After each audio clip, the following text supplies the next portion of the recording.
Subscribe to our YouTube channel and press the bell icon for the latest updates.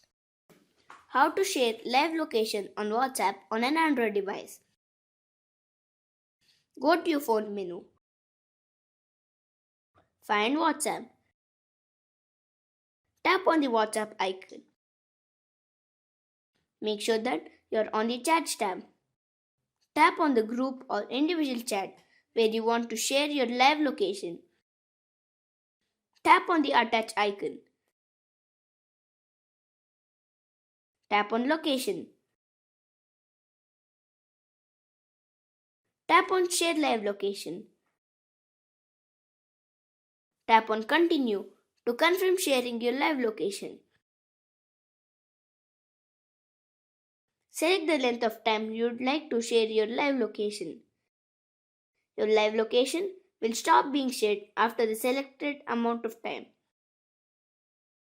You can add a message if you wish. Tap send. As you can see, live location has been shared on the chat.